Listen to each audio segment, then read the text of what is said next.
মির্জা আব্বাস আব্বাস চাঁদাবাজ। তবে ভুট্টা হলো মির্জা আব্বাস। নির্বাচনের সময় যত ঘনিয়ে আসছে, নির্বাচনে আমেজ ও ফুটি ততটাই বৃদ্ধি পাচ্ছে। পুরো বাংলাদেশের নির্বাচনী আমেজকে যদি এক পাল্লায় রাখা হয়, আর ঢাকা ৮ আসনের নির্বাচনী আমেজ ও ফুটিকে যদি আরেক পাল্লায় রাখা হয়, তাহলে আমার মতে ঢাকা ৮ আসনের নির্বাচনে আমেজের পাল্লাই ভারী হবে। কেননা এই আসনে যে পরিমাণ একে অপরকে খোঁচাখুচি করা হয়, তা হয়তো বাংলাদেশের অন্য কোনো আসনে হয় না। এই মুহূর্তে বাংলাদেশে ঢাকা ৮ আসনকে মাতিয়ে রেখেছে দুইজন প্রার্থী। একজন হচ্ছে বিএনপির মির্জা আব্বাস, আর দ্বিতীয়জন হচ্ছে এনসিপির নাসিরউদ্দিন পাটোয়ারি। গত এক সপ্তাহ যাবৎ তারা দুইজন বাংলাদেশের মানুষকে এই পরিমাণ বিনোদন দিয়েছে, যা বাংলাদেশের ইতিহাসে চিরস্মরণীয় হয়ে থাকবে। আজকের এই ভিডিওতে আমি নাসিরউদ্দিন পাটোয়ারি এবং মির্জা আব্বাসের সেই বিনোদনগুলো আপনাদের সামনে তুলে ধরবো, তাই ভিডিওটি শেষ পর্যন্ত দেখবার অনুরোধ করছি। ঢাকা শহরে সবাই জানে মির্জা আব্বাস আব্বাস চাঁদাবাজ। যুব দল, ছাত্র দল, এই মার্কেট থেকে কে টাকা তোলে? এটা কি ভূতে তুলে? পরিবহন সেক্টর থেকে টাকা তোলে কে? ভূতে তোলে নাকি শেখ হাসিনা তোলে? ঢাকা মেডিকেল থেকে টাকা তোলে কে তোলে? ভূতে তুলে? বারডেমের এখান থেকে টাকা তোলে কে? ভূতে তুলে? এগুলো তো ভূতে তুলে না। ওই ভূতটা হলো মির্জা আব্বাস। গতকালকে একজন বলেছেন সকালবেলা ঘুম থেকে উঠে আল্লাহর নাম নিয়ে তারপরে নাকি আমি একজনের নাম বলি। আল্লাহর নাম নেওয়ার আগেই একজনের নাম নেওয়া বলা।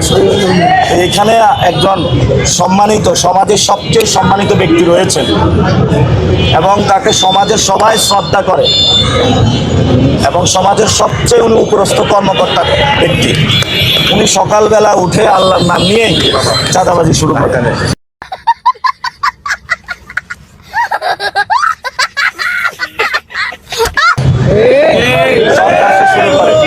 দুর্নীতি শুরু করে। তো যারা সকালবেলা উঠেই নামাজ পড়েই চাঁদাবাজি শুরু করে এবং রাত পর্যন্ত তাদের চাঁদাবাজি কর্মকাণ্ড চলে, আমরা দোকানদার ভাইদের উদ্দেশ্য বলি, সকালবেলা উঠেই আপনারা কমিটি গঠন করবে। যখনই চাঁদা চাইতে আসবে এই সব লোকরা, তাদেরকে আপনারা ঠিকিয়ে দেবেন এবং চাঁদাবাজ মুক্ত এলাকা আমরা গঠন করবো ইনশাআল্লাহ। আমার ধারণা হচ্ছে যে ছেলেটা আমাকে একটু মানে এমন জায়গায় আঘাত করছে যাতে আমি রিয়েক্ট করি, কিন্তু ওটা বোঝে নাই যে আমার রিয়েক্ট করার বয়স চলে গেছে। এবং যদি ওর বয়সে যদি আমি হতাম তাহলে পরিস্থিতি হয়তো ভিন্নতর হতো, কিন্তু ওর বয়সে তো আমি না, ও আমার ছেলের চেয়েও ছোট বয়সে। তো সুতরাং আমার ছেলেরা যেরকম দুষ্টুমি করে বাসায়, আমি ওদের কাজকর্মগুলো কি আমি দুষ্টুমি হিসেবে ধরে নিচ্ছি। আমি দুষ্টুমি করেছি আমার সঙ্গে।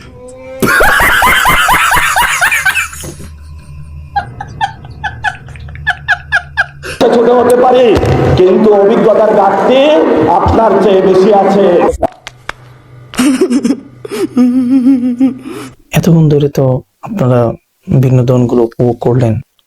এখন একটা কাজের কথা বলি, সেটা হচ্ছে এই যে মির্জা গোলাম আব্বাস এবং নাসিরউদ্দিন পাটোয়ারি, তারা দুইজন যে খোঁচাখুচি করতেছে, এর দ্বারা যদিও বাংলাদেশের জনগণ বিনোদন পাচ্ছে, মজা পাচ্ছে, কিন্তু এর দ্বারা এই দুইজনেরই ব্যক্তিত্ব নষ্ট হচ্ছে, ভাবমূর্তি নষ্ট হচ্ছে।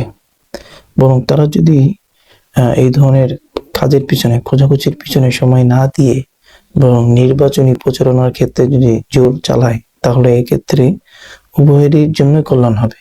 এটা শুধু এই আসনের ব্যাপারে আমি বলতেছি না, বাংলাদেশের সকল আসনের ক্ষেত্রে আমার একই কথা।